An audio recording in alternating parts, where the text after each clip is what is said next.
Hi, I'm Clemens, and this is episode 11 of Life in Lists of 30.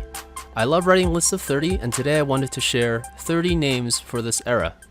I wrote this list back in April 2020, but I still think it's pretty relevant. We're living through some crazy times. What are we going to call this era in the history books? Is it a war, a period, a reign, an age, a revolution? There will be different references for each country, socio-political, tech, crisis, and other time periods. Some of these names might just be chapters in a history textbook. This is the end of the beginning. 1. The global lockdown. 100 years after the Spanish flu, and the best response to stop the spread is still social distancing. This is not a critique. Without early contact tracing and quarantine of those infected, this is the best strategy available. Please stay home. 2. The Great Pause. The economy will restart again, but currently it has just stopped. Loss of jobs, decreased spending, a big pause button was pushed, and restarting will not be easy. 3. The Great Reset. We may view the world differently now. What's essential? What was manipulated? What are our new roles? 4. The Invisible War. We are fighting an invisible enemy. 5. Post-COVID War. Like the Cold War and post-Cold War period, we will see some significant changes to the new normal. 6. Viral Age. Viral for the spread of the virus, but also the spread of misinformation. Everything multiplies by our digital ties and degrees of trust. 7. Pandemic Pivot. I'm hoping our tax allocations and funding reflect some of the basic needs in healthcare, education, academic, research, working conditions, and minimum wage. Unfortunately, the current administration is going backwards with climate change and WHO funding. 8. The Great Uniter. States have united across healthcare to help in times of need. Globally, we'll all be fighting the same health issues and hopefully sharing our findings from an academic perspective. 9. The Great Divide. There's a short-term unification, but it's clear those below the poverty line living paycheck to paycheck will be highest impacted. Those with investments will likely see 3x increases from stock movements. 10. The Great Equalizer. On the other end, the pandemic itself will have personal impact and loss. Everyone will know someone in their around 100 connections that has contracted the virus and recovered or passed away. It will be a time of mourning and grief. 11. Unemployment crisis. This is certainly to the scale of a crisis. There are certain skills that will be more useful in the future and an impact in these new types of jobs that will be deemed essential. 12. Economic Ice Age. The next 2 years will be an ice age for businesses and entrepreneurs. Some restaurants with enough capital will pivot with implementing best practices on cleanliness, but this overhead may be too much for the smaller businesses. People may be too scared to buy in person again. 13. The takeover of big tech. Big tech will not only survive the pandemic, but also thrive in their created monopolies.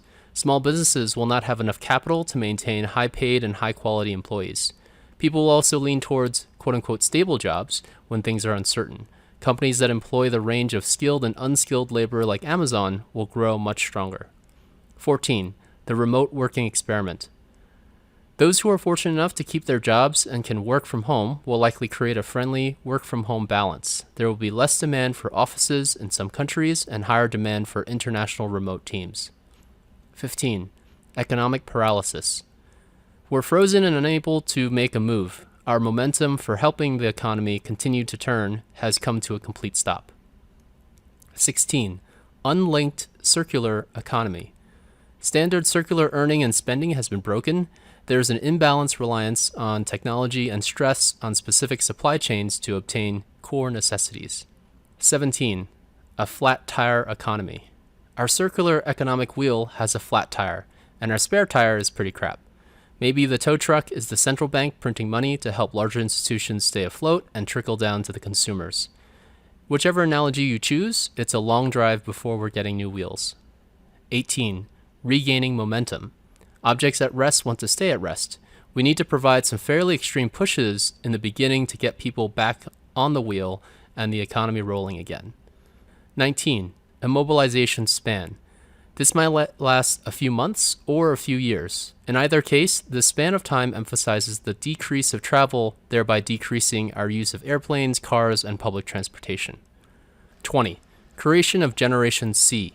Not only will it be more connected with a capital C, but we will also be post-coronavirus, with a larger emphasis on cleanliness and PTSD from lockdown or agoraphobia types of tendencies.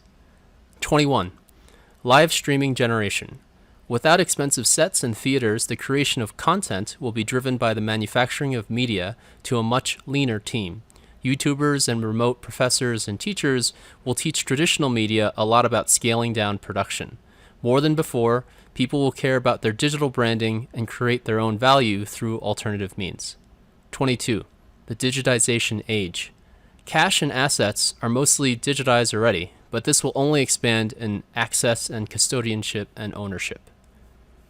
23. Emergence of virtual reality. Most sci-fi movies show the planet devastated by global turmoil and inequality, while our digital selves and branding has greater value than physical goods. The immersive nature of VR will make the world flatter and change how we interact with the real world.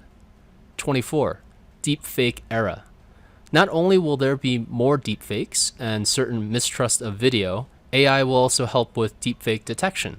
These two layers just means that people need to be less gullible towards sharing. More than ever, our security measures for authentication and validation must be upgraded to prevent identity theft. 25. The age of data privacy. We have already been in this battle since we opted to share our lives on social networks. Our mobile phones follow us wherever we go, and our devices are always listening to what we talk about because we're always connected. The confluence of all these data points is valuable to companies that want to do targeted campaigns and pay for our attention. Hopefully the technology we create to keep us safe does not become the tech that removes other freedoms. 26. Self-sovereign revolution. I'm optimistic that the more tech-savvy generation that cares about privacy will also care more about self-control of assets. The user experience needs some work, but we can create a network where we will own our credentials and get notified when they're being used. 27. Resurgence of science. Science has always been around, but the battle of trusting science has been an interesting upward struggle. I don't understand anti-vaxxers, and I hope this is no longer something we need to waste time quashing. 28. Exodus of cities. There's even less of a reason to pay more to live in a small apartment.